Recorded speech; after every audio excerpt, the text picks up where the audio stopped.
എൻ്റെ മോളെ കല്യാണ ദിവസമാണെന്ന് ഒരുപാട് ഞാൻ ആഗ്രഹിച്ച, ഒരുപാട് സ്വപ്നം കണ്ട എൻ്റെ മോളുടെ വിവാഹ ദിവസം. കണ്ണോട് പാർത്തതും മിന്നലുകൾ சேர்ந்ததுം തിണ്ടാടും കൊണ്ടാടും പെണ്ണെഞ്ചേ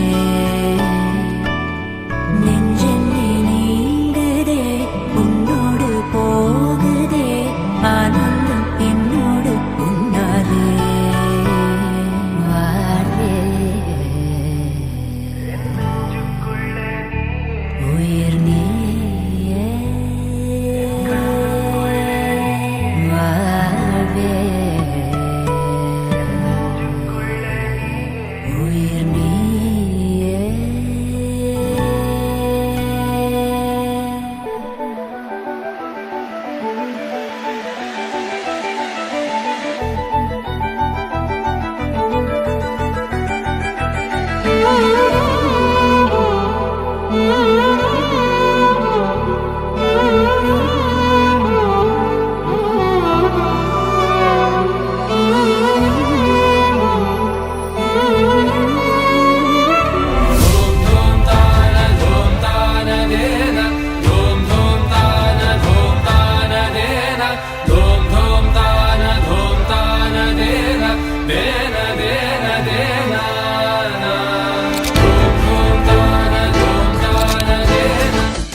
പിന്നെ എൻ്റെ ഒരു ഭാഗം, എൻ്റെ ഒരു ഫ്രണ്ട്, എൻ്റെ മോള്, എല്ലാം സുഹൃത്ത്, എല്ലാം ആണ് എൻ്റെ മോള്. ആ ഒരു വിഷമം കുറച്ച് ദിവസം അവളെ റൂമിൽ കയറുമ്പോഴും എല്ലാ കാര്യങ്ങളിലും അത് എനിക്ക് കുറച്ച് ദിവസം അഡ്ജസ്റ്റ് ചെയ്യാൻ ബുദ്ധിമുട്ടായിരിക്കും. എല്ലാവരും എൻ്റെ അടുത്ത് പറയുന്നുണ്ട്, സങ്കടപ്പെടരുത്, അവളെ എപ്പോഴായാലും അത് കെട്ടിച്ച് വിടാനുള്ളതാണ്, അവള് കാണുന്നത് കരയരുത് എന്നെല്ലാരും പറയുന്നത്. പിന്നെ മോയ് നല്ല ക്വാളിറ്റിയുള്ള നല്ല മോയ് എൻ്റെ മോളെ പൊന്നു പോലെ നോക്കുമെന്ന് ഞങ്ങൾക്കറിയാം.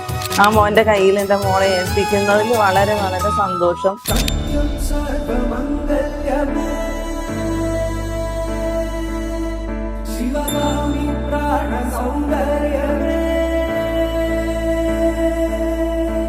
സത്യം സർവമംഗല്യമേ ശിവഗാമി സൗന്ദര്യമേ പ്രേമസാര സങ്കൽപമേ സർവലോക മംഗളധാരേ.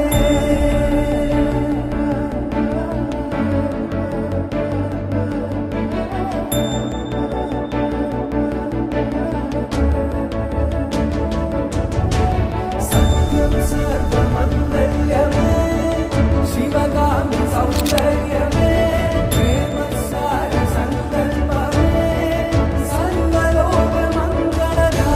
സത്യം സർവമംഗല്യമേ ശിവഗാമി സൗന്ദര്യമേ പ്രേമസാര സങ്കൽപമേ സർവലോക മംഗള. എൻ്റെ 2 മക്കൾക്കും ഓൾ ദി ബെസ്റ്റ്.